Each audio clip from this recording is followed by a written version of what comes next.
Caríssimas irmãs, caríssimos irmãos, as nossas primeiras palavras são de agradecimento ao Márcio, que nosso contato foi há algum tempo. A pandemia nos uniu mais pelas lives, pelo contato. Então, estar aqui para nós é uma alegria imensa. Para chegarmos à terceira revelação, vamos dar um pulinho no tempo, há 4 bilhões e 600 milhões de anos. Quando volitava no espaço a nebulosa desprendida do Sol, segundo os cientistas, ganhando o resfriamento, nós vamos falar rapidamente, e se transformando no nosso planeta azul. Isto há 4 bilhões e 600 milhões de anos. Cada dia tratado em Gênesis é uma era. A era do resfriamento, a era da acomodação das águas, formando rios e oceanos, a era das primeiras amebas, as moléculas, os primeiros seres viventes, antes dos seres viventes, os vegetais, e no sexto dia, a presença do homem. Dista de 1.800.000 anos. O homem, já como Homo erectus, já procurando se articular pela sua sobrevivência.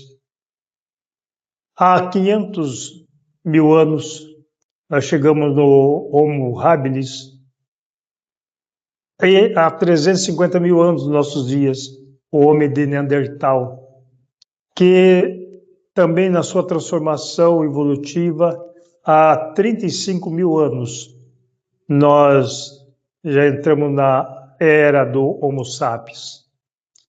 E há 10.000 anos, a civilização. Então, fazendo esse rápido raciocínio, nós vamos entender que a civilização começa quando vem a este planeta, ao nosso mundinho chamado planeta Terra, aqueles que não conseguiram acompanhar a evolução do seu planeta, do seu mundo, e foram trazidos ao planeta Terra para continuar a sua expiação e auxiliar aqueles que aqui eram os primitivos. Então nós poderíamos pensar que isso aconteceu ali pelos 35.000 anos para os nossos dias. E há 10.000 anos esse ser passa a se organizar em sociedade, domesticar animais, agregar grãos em celeiros, já criando as primeiras pandemias, os primeiros problemas de saúde. E desse percurso, nós vamos encontrar há 4.300 anos os primeiros vestígios da tecnologia desses seres no nosso planeta, com a construção das pirâmides. Há 4.000 anos, nós encontramos um cidadão chamado Abrão, que sai de Ur da Caldeia em busca da terra prometida, trazendo ali alguns parentes, e ele marca um momento. Então ele é chamado de o Hebreu, que significa aquele que vem do outro lado do rio. E Abraão marca um momento na nossa história. Tempos depois, vem Moisés. Consta que Moisés era um filho da irmã do faraó, que à época houve uma determinação para que os meninos de tal idade fossem sacrificados, e ela conseguiu escondê-lo, colocando numa cesta, colocando no rio, descendo o rio abaixo, e foi encontrado, tudo articulado, e dado a uma senhora que o criasse. E mais tarde ele vai para o palácio, faraó, e é tratado como filho do faraó. E certa feita ele vê, já no seu tempo de adulto, ele vê um egípcio maltratando o hebreu, que estava ali cativos há 400 anos, e ele, então, vai na defesa do hebreu. E ali ele mata o egípcio e é visto por alguém que promete denunciá-lo. Então ele foge do Egito e vai para o deserto. Lá ele passa a ser pastor, né? Casa-se com a Zípora, que era filha do pastor de ovelhas. E certo dia ele está ali e ele vê primeiro as ervas pegando fogo, ardente, mas não queimava. E ele se aproxima e ele ouve uma voz, conversa com aquela voz e recebe a determinação para libertar o seu povo do jugo egípcio. Ele duvida quem ele era para tanto. E ali há alguns prodígios que a Bíblia nos relata. E ele vem ao Egito e consegue libertar o povo hebreu. Então, quando se comemorou esses dias, a Páscoa, que transformaram num evento cristão, a Páscoa é do judaísmo, que significa a passagem, a comemoração da libertação dos hebreus do jugo egípcio. E, então, aí nós vimos com Moisés, ele consegue tirar o povo hebreu do Egito e naquela sua peregrinação ele recebe as leis que é chamado os 10 mandamentos, que na verdade é a lei do não. Nos 10 mandamentos não há a palavra amor, mas a palavra justiça. Aquilo que nós devemos fazer. E ali já vem para que não façamos culto, né, adoração a deuses estrangeiros, a imagens, nem do que há no céu, nem na terra, nem na água, nem embaixo da água. E outros mandamentos, não adulterar, não furtar, não honrar pai e mãe, e daí por diante. Santificar o dia de sábado, que na verdade é uma lei social, porque as pessoas eram escravizadas à época e trabalhavam até a morte. Então, o Shabat, o repouso no 7º dia, que não é o sábado do nosso calendário, mas o 7º dia de trabalho. Nós trabalhamos 6 dias e descansamos no 7º. Então, se nós começarmos um trabalho na quarta-feira, nós vamos trabalhar quarta, quinta, sexta, sábado, domingo. Segunda a terça-feira é o nosso 7º dia, é o sábado. Então, que convencionou-se pelo calendário atual é padronizar. Mas o que é importante de Moisés é esse início da adoração ao Deus único, que Abraão nos falava de fé, e Moisés nos traz a imagem do Deus único, a imagem da justiça. Depois vem os profetas, que nós vamos encontrar os profetas maiores, os profetas menores. Com Jeremias nós vimos lá o primeiro ensinamento sobre a reencarnação, quando está no capítulo 1, versículo 5, antes que fostes gerados eu te conheci, e quando estavas no ventre da madre, eu programei a tua vida e te consagrei profetas às nações. Se ele era conhecido antes de ser gerado, ele já existia. Então é o primeiro ensinamento sobre a reencarnação. E depois vamos encontrar outros no Antigo Testamento, especialmente Malaquias, quando está lá também no capítulo 4, versículo 5, antes que venha o grande e terrível dia do Senhor, eu vos enviarei Elias.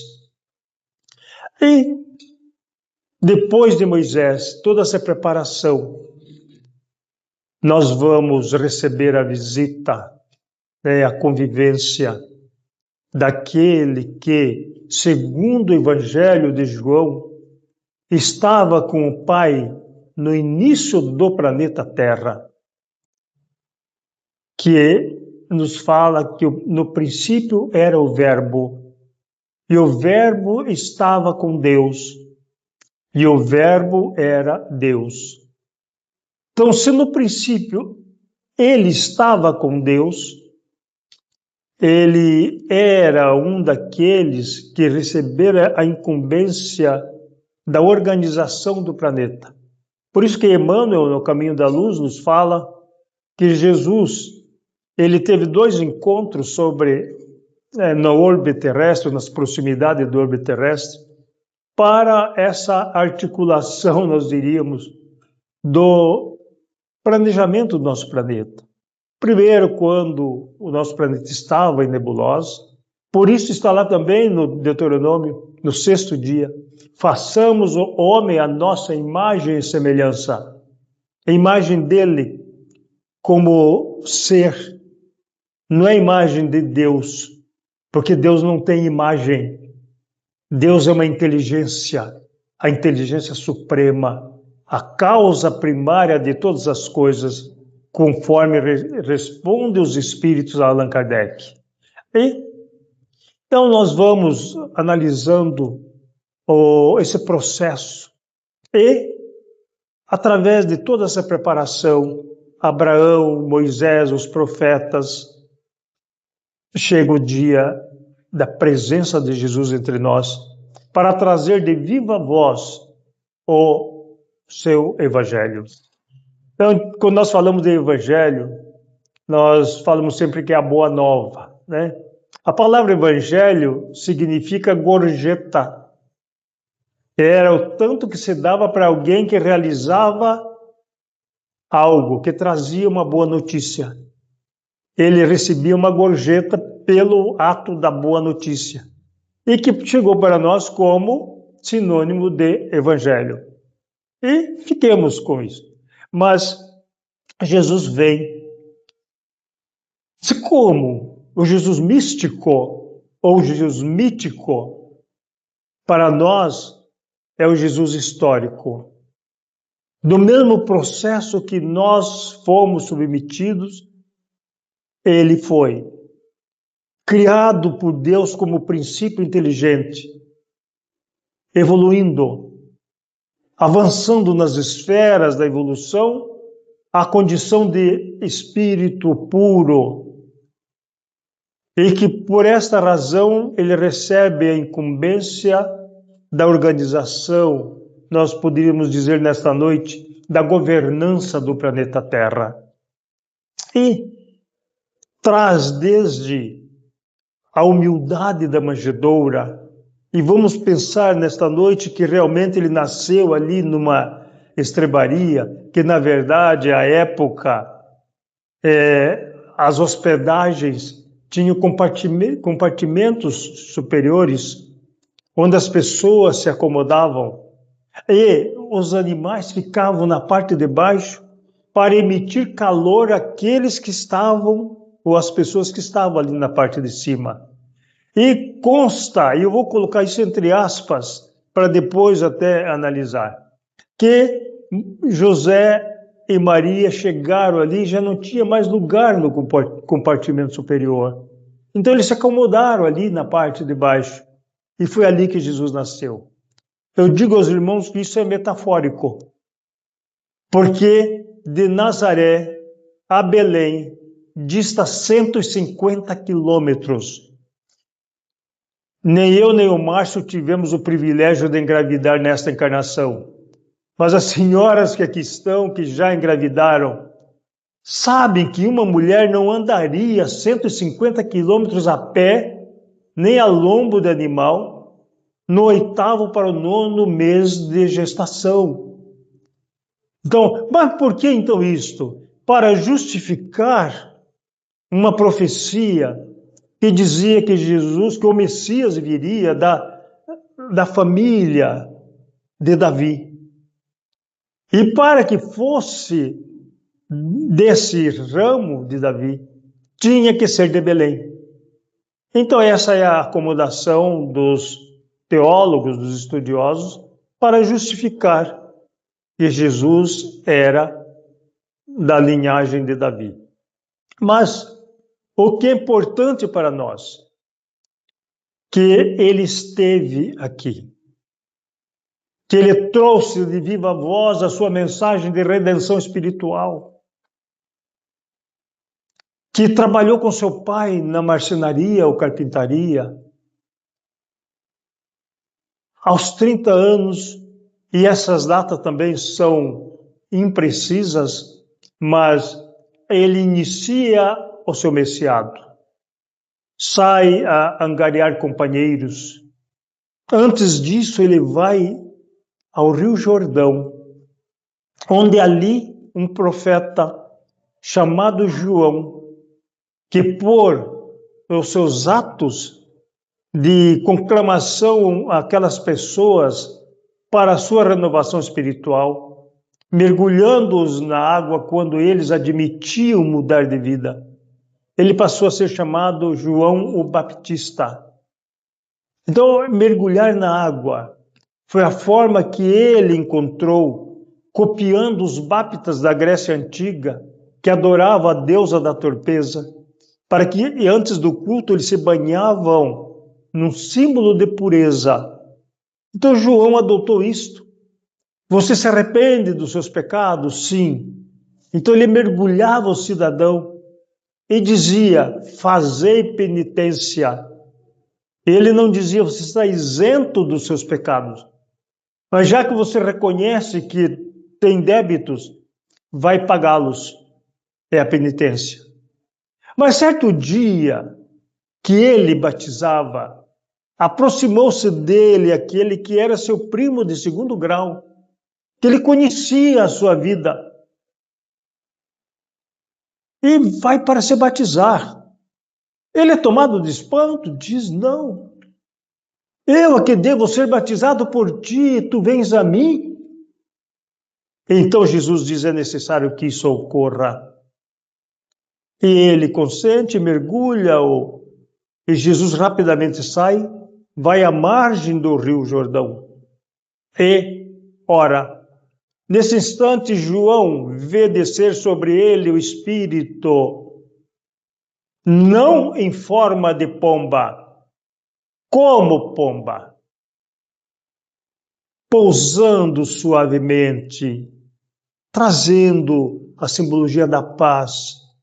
E João ouve uma voz, este é meu filho dileto, em quem me comprazo. João não teve dúvidas naquele momento. Eis o Cordeiro de Deus que veio tirar o pecado do mundo. Porque ele já dissera antes, eu vos batizo na água, porém após mim virá aquele do qual não sou digno de atar-lhe as correias das sandálias, que vos batizará no fogo e no Espírito. Por isso ele se espanta, porque Jesus está ali. E Jesus dali demanda ao deserto, vamos utilizar deserto como a um lugar separado, e permanece ali por algum tempo. E quando volta, João já está preso. Então dali ele demanda a Nazaré. Já amealhando companheiros, indo a Pedro, André e Levi e mais outros, Tiago, João, que veio a ser o evangelista, em número de 12. E ele demanda a Nazaré. Até chegar lá, a fama correu que ele realizava milagres. Então eles esperaram, se ele realiza milagres, aqueles que não são da sua casa, então aqui é que ele fará obras maravilhosas. E Jesus vai à sinagoga. E era um dia de sábado. Era dado a um do povo ler o texto. E ele é chamado para fazê-lo. Abrem o rolo e ali encontra Isaías, a profecia do Messias. E ele lê, senta-se, passa a explicar, a falar. E as pessoas ficam maravilhadas. Mas não é este o filho de José, que tem irmãos e irmãs? De onde ele traz tamanha sabedoria? E esperava os milagres. Mas ele não realizou milagre algum ali. E de repente, analisando o pensamento daquela gente, ele diz: profeta não tem honra na sua casa. E ele é expulso dali. Então ele vai a Cafarnaum, ele se muda para Cafarnaum. E lá também, num dia de sábado, quando ele lia o texto e comentava, falava aquela gente. Apareceu um homem possuído, na nossa linguagem espírita, obsidiado, e olhando para ele, e diz: o que tens tu contra nós, Jesus, Filho do Altíssimo? Porventura vieste aqui para nos prejudicar? E Jesus, contemplando aquele cidadão, mas sobretudo o obsessor, determina: sai dele. E nesta hora, o cidadão dá um alto grito e fica curado. E as pessoas dizem: que autoridade tem ele para expulsar demônios? E dali ele segue a sua jornada. E ainda em Cafarnaum, num certo dia, ele está à sua casa atendendo pessoas e muita gente. De repente, alguém descobre o telhado, e também isso vale uma observação, que a época não era telhado, mas a informação que nos traz é que descobre o telhado, e colocam à sua frente um paralítico na sua cama. Ele, olhando aquele cidadão, diz: estão perdoados os seus pecados. Mas ali havia fariseus. E o repreendem. Quem és tu para perdoar pecados? Só a Deus compete perdoar pecados. E ele então responde àquela gente: se eu falo, perdoado estão teus pecados, e vocês não aceitam, não entendem. Então eu digo: levanta-te, toma a tua cama e vai para a tua casa. E naquele momento o paralítico levanta-se e coloca a sua cama às costas e vai embora. Isto nos traz a informação da fé, porque Jesus não foi à casa do paralítico curá-lo, mas esperou que viesse a ele. Quando Jesus adentra Jericó, e que o Bartimeu, que quer dizer filho de Timeu, cego, vê o burburinho, as pessoas falando, a agitação do povo, ele percebe, ele não vê porque é cego, ele percebe. Aí diz: o que está acontecendo? E dizem a ele: é o Jesus, o Nazareno. Aí ele passa a gritar: Jesus Nazareno, tem piedade de mim. Jesus Nazareno. E as pessoas dizem: calma-te. Daí ele grita mais alto. E Jesus diz: traz cá este homem. Por que Jesus não foi a ele, considerando que ele era cego? Mas traz cá. E levaram-no. Ele pergunta àquele cidadão: O que queres que eu te faça?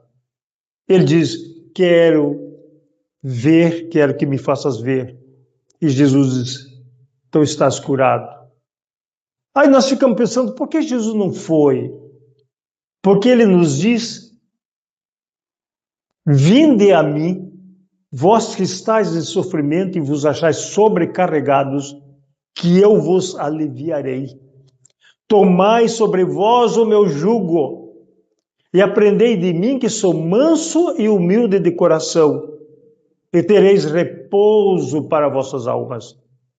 Porque o meu jugo é suave e o meu fardo é leve. Jesus não disse, vinde a mim que eu resolvo o seu problema, mas que eu te dou forças para que você supere os seus problemas. Porque essa história de se entregue para Jesus e está salvo é conto da carochinha. Jesus não carrega os nossos problemas. E diz, aquele que quiser vir após mim, traga a sua cruz, coloca a sua cruz às costas e siga-me. É muito fácil nós nos desvencilharmos dos nossos problemas para que alguém resolva. Mas qual o mérito que teremos nisso? Então é importante analisarmos que Jesus nos deixa a mensagem de que devemos lutar para vencermos. E na sua missão, ele nos deixa o mais belo sermão, que é o Sermão do Monte. Ali no Monte das Beatitudes, ele se assenta, a multidão o cerca. Ele começa a falar, bem-aventurados os pobres em espírito, porque deles é o reino dos céus. Bem-aventurados que choram, porque serão consolados. Bem-aventurados mansos, porque herdarão a terra. Bem-aventurados misericordiosos, porque alcançarão misericórdia. Bem-aventurados os pacificadores, porque serão chamados filhos de Deus.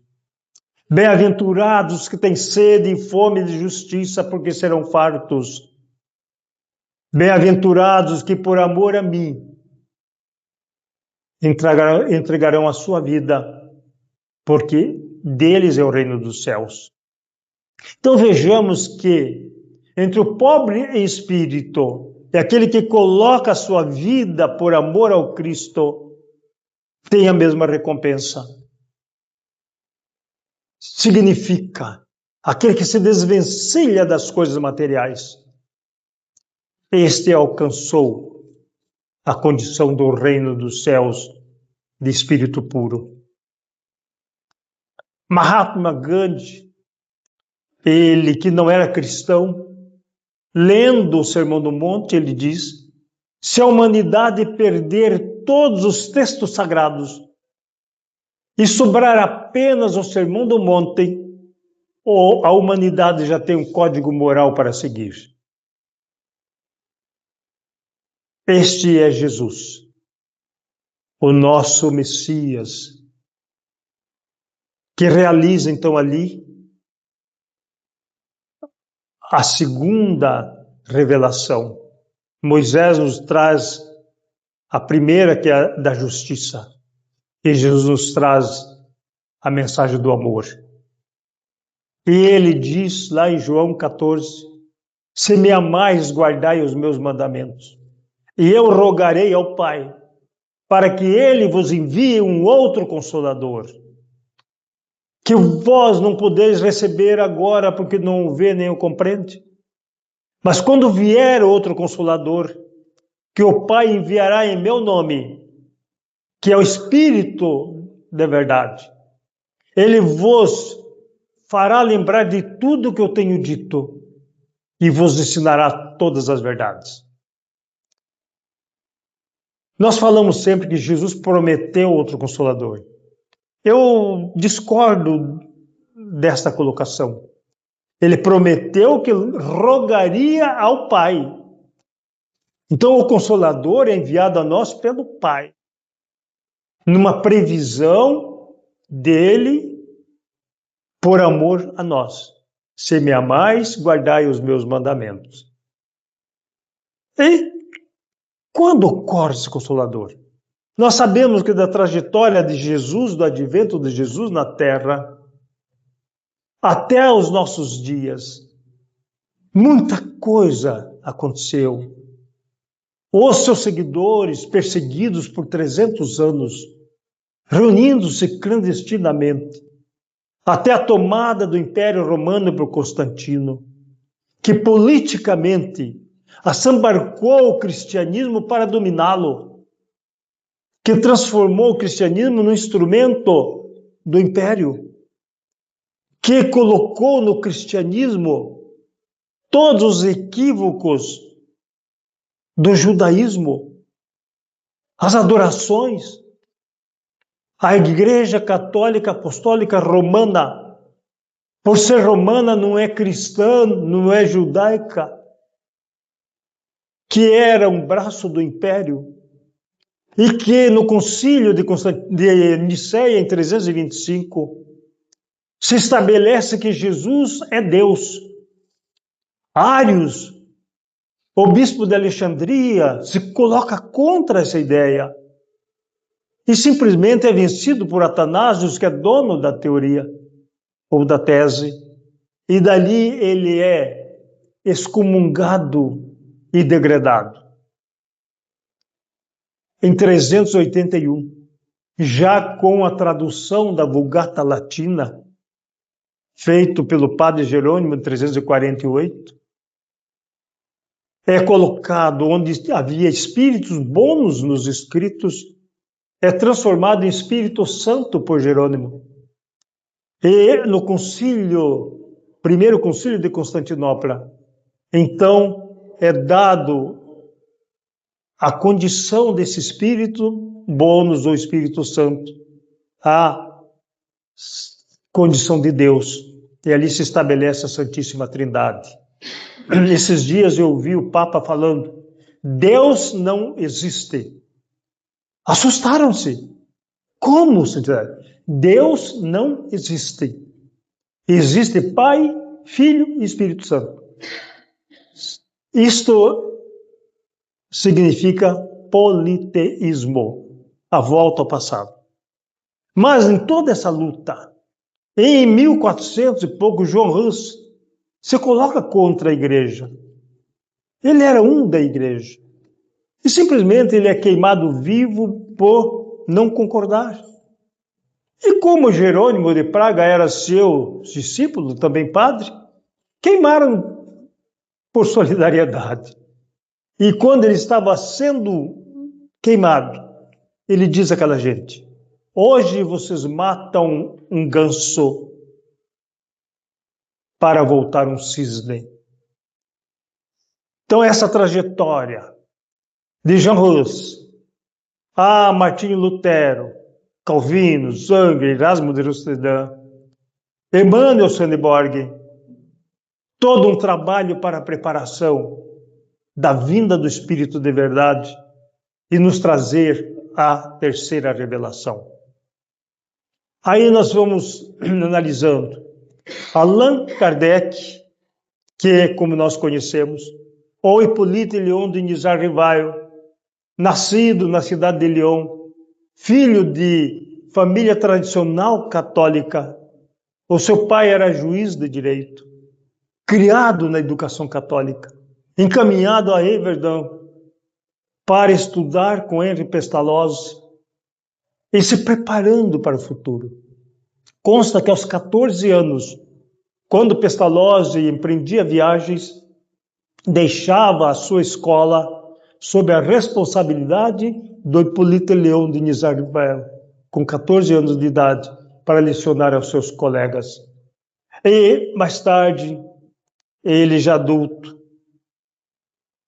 cria uma escola para atender as pessoas necessitadas, passa nos seus conhecimentos a dominar 5 idiomas e estuda o magnetismo de Mesmer. E naqueles dias ele ouve do seu amigo, Dr. Froutier, Hippolyte, aí tem uma mesa que fala. Mas como mesa que fala? As pessoas perguntam, ela responde. Então consta que ele diz assim, isso é história para boi dormir em pé. Eu não concebo a ideia de uma mesa destituída de cérebro para pensar, de nervos para agir, possa tornar-se sonâmbula e falar. Mas as insistências foram várias. E um dia ele foi a uma dessas reuniões. E lá ele percebeu que realmente, de acordo com as perguntas, as mesas batiam. E respondiam às questões. A alguns ela ia suavemente, aos outros mais agressivamente. Ele foi à casa da senhora Plené Maison, e lá ele observa também que as mesas falavam. Vai à casa da família Baudin, e lá também os fenômenos ocorriam. E ele passa a pesquisar. E numa pergunta feita, repetindo, não concebo a ideia da mesa e tal, e ela responde, ocorre que não é a mesa que fala, somos nós, espíritos, que como vós já vivemos na Terra, que falamos. Então ele vê que realmente não era apenas a triabilidade daquela mesa embatendo, respondendo questões frívolas, mas havia algo mais profundo. E ele se aprofunda nas pesquisas, já com critérios científicos, e passa a anotar tudo, a escrever, e recebe a incumbência de transformar isto em uma obra. E, exatamente no dia 18 de abril de 1857, ele traz à luz o Livro dos Espíritos, com 501 questões. A primeira pergunta ou questionamento: o que é Deus? Tanto faz ser que é Deus ou o que é Deus, mas não tanto faz ser quem é Deus. A pergunta é que é Deus. E os Espíritos respondem: Deus é a inteligência suprema, causa primária de todas as coisas. Então, a partir dali, do lançamento do Livro dos Espíritos, os fenômenos passam a ter uma outra atenção. Ele continua a sua pesquisa. E, de repente, as pessoas já não precisam mais da cesta de bico para escrever, das mesas que batem, mas a mão do médium. Em 1860, é publicada a segunda edição do Livro dos Espíritos, agora com 1018 ou 1019 questões, de acordo com a tradução, que é o que chegou para nós. É interessante que no Livro dos Espíritos, em 624 questões, Jesus não pergunta aos espíritos qual o tipo mais perfeito que nós teríamos para segui-lo. Mas aí ele faz a pergunta: qual o tipo mais perfeito que Deus enviou ao mundo para servir ao homem de guia e modelo? E a resposta é simples: Jesus.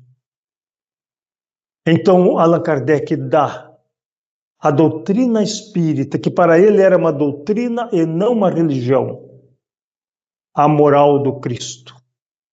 Então, aqueles que buscam o conhecimento, que analisam tudo, porque para Allan Kardec publicar algo, ele tinha a comprovação, dando a universalidade daquilo que ele ia publicar.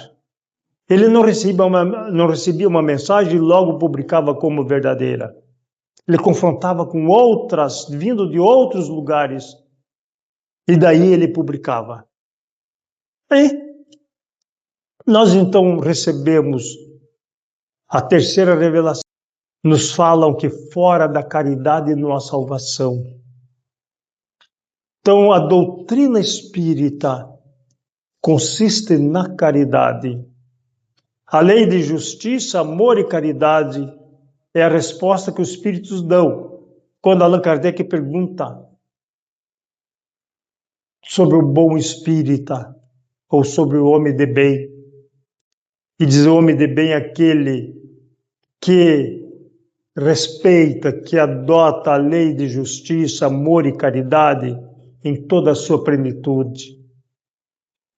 Aí nós vamos hoje analisar esta doutrina maravilhosa e vamos dizer: eu encontrei o caminho que me eleva. Porque quando nós falamos em caridade, muitos dizem assim: o centro espírita de amor e caridade. Eu ouso discordar, porque o objetivo do centro espírita é local de estudo da doutrina espírita, para que nós possamos lá fora exercitar aquilo que aprendemos aqui. Abraçar os irmãos que estão aqui é a coisa mais fácil que tem. Todos os consideramos irmãos, emitimos eflúvios de amor, mas lá fora é diferente. Receber aquele que nos vê com maus olhos e nós emitirmos mensagem ou pensamentos positivos. Então é lá que nós praticamos aquilo que aprendemos aqui. Então a doutrina do amor transformada em caridade. Alguém, se já conheceu Alquinder de Oliveira, um dia numa palestra ele nos fala: quando alguém bater a sua porta e pedir um prato de comida, não dê um prato de comida com amor. Dê-lhe um prato de amor com comida dentro. Há uma grande diferença. Você dar um prato de comida para se livrar de alguém é diferente de receber esse alguém e fazer com que ele se alimente com a nossa mensagem de amor. Então essa é a proposta da doutrina, para que nós possamos refletir e nesta noite entendermos por que estamos aqui. Porque nos reunimos numa casa que é consagrada ao estudo da doutrina dos espíritos. Para que nós possamos, então, ir ao Cristo. Quando eu falei que Jesus não vem a nós, e nós é que temos que ir a Ele, podemos lembrar. Jesus não foi ao vale dos leprosos curar aqueles que lá estavam. Mas quando um leproso vai a ele e fala: se quiseres, pode me limpar, ele diz: eu quero, fica limpo. E o leproso ficou curado. Então pensemos nessa noite, queridas irmãs e irmãos. O nosso objetivo de estarmos congregados nesta noite é de aprendermos como caminharmos ao Mestre Jesus. A doutrina espírita, ela não veio para combater religiões, mas não veio para adotá-las. Veio para esclarecer aqueles que buscam a luz. E lembrando Emmanuel, ele nos fala que a caridade é amor em crescimento constante. É o sol de 1000 faces brilhando para todos. É o anjo de 1000 mãos servindo indistintamente na obra do bem. Onde quer que se encontre, entre bons e maus, justos e injustos, felizes e infelizes. Porque onde quer que se encontre o Espírito do Senhor, aí se derrama a claridade constante dela em benefício do mundo todo. Esta é a mensagem que nós deixamos aos queridos irmãos nesta noite. deixando aqui o nosso carinho, o nosso afeto e a esperança de dias melhores. Nós vivemos dias tumultuosos, dias difíceis, com até a expectativa de um dia, quando nos reunirmos aqui, chegar alguém e dizer assim: vocês não podem reunir. Estão proibidos de falar no nome de Deus. Já há escolas determinadas para que não se fale em nome de Deus. Se um professor falar Deus te abençoe, será punido. Nós estamos neste caminho. Precisamos nos unir em pensamentos positivos para que possamos vencer o mal que se nos avizinha. Então, queridas irmãs e irmãos, transformemos este momento num momento de glorificação ao Pai Celestial, ao Mestre Jesus, que nos disse que onde estiver duas ou três pessoas reunidas em teu nome, estarias entre nós. Sabemos, Mestre, que estás neste momento entre nós, pelos teus mensageiros do amor, dando-nos força, discernimento, coragem para seguir a nossa trajetória. Ampara-nos, Mestre. Ampara esta casa, para que os irmãos continuem resolutos, divulgando a mensagem do amor e que possamos juntos trilhar o caminho da elevação espiritual. É assim, Mestre amado, que em teu nome glorificamos o Pai Celestial e que nos ampare hoje e sempre, que assim seja. Muito obrigado, Deus.